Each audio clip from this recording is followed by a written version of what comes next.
ক্ষমতাচ্যুত আওয়ামী লীগ সরকারের সাবেক ভূমিমন্ত্রী সাইফুজ্জামান চৌধুরী যুক্তরাজ্যে পাহাড় সমসম্পদের খোঁজ পেয়েছে কাতার ভিত্তিক সংবাদ মাধ্যম আল জাজিরা।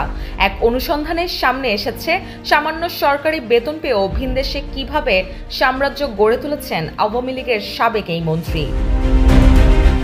বুধবার প্রকাশিত এই ভিডিও প্রতিবেদনে বলা হয়েছে, সাইফুজ্জামান চৌধুরী যুক্তরাজ্যে $250 মিলিয়ন খরচ করে অন্তত 360টি বিলাসবহুল বাড়ি কিনেছেন, যা বাংলাদেশি অর্থে প্রায় 3,000 কোটি টাকার সমান। ব্রিটেন ছাড়াও নিজের রিয়েল এস্টেট ব্যবসাকে সম্প্রসারণ করেছেন সংযুক্ত আরব আমিরাত সহ দুবাই, নিউ ইয়র্ক, সিঙ্গাপুর এবং মালয়েশিয়া পর্যন্ত। আল জাজিরা বলছে, সাবেক প্রধানমন্ত্রী শেখ হাসিনার সঙ্গে বেশ ভালো সখ্যতা ছিল সাইফুজ্জামানের।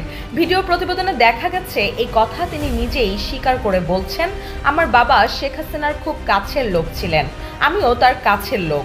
শেখ হাসিনা আমার বস, তিনি জানেন যুক্তরাজ্যে আমার ব্যবসা আছে। প্রতিবেদনে বলা হয়েছে, 2017 সালের দিকে সাইফুজ্জামান চৌধুরী সম্পত্তি ক্রয় করা বাড়িয়ে দেন। 2019 সালে মন্ত্রী হওয়ার পর এটি আরও বেড়ে যায়। গত বছর বিনিয়োগকারীর ছদ্মবেশে সাইফুজ্জামানের $14 মিলিয়ন বাড়িতে যায় আল জাজিরার অনুসন্ধান টিমের সদস্যরা, যেটিতে রয়েছে সিনেমা হল, জিম, ব্যক্তিগত এলিভেটর এবং নতুন রোলস রয়েস গাড়ি রাখার নিরাপদ আন্ডারগ্রাউন্ড পার্কিং এরিয়া। ওই সময় ছদ্মবেশী সাংবাদিকদের সাইফুজ্জামান বড়াই করে জানান, তিনি কুমিরের চামড়ার হাতে তৈরি জুতার ওপর হাজার হাজার ডলার খরচ করেন এবং লন্ডনের সবচেয়ে দামি দোকান থেকে ইতালিয়ান স্যুট তৈরি করে পরেন। সাইফুজ্জামান আল জাজিরার কাছে দাবি করেছেন, যুক্তরাজ্য, যুক্তরাষ্ট্র ও আরব আমিরাতে নিজের বৈধ ব্যবসার মাধ্যমে এই সম্পদ তিনি কিনেছেন।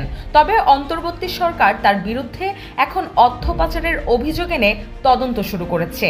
ইতিমধ্যে তার ব্যাংক অ্যাকাউন্ট জব্দ এবং তার পরিবারের মালিকানাধীন UCBL ব্যাংকের নিয়ন্ত্রণ নিয়েছে।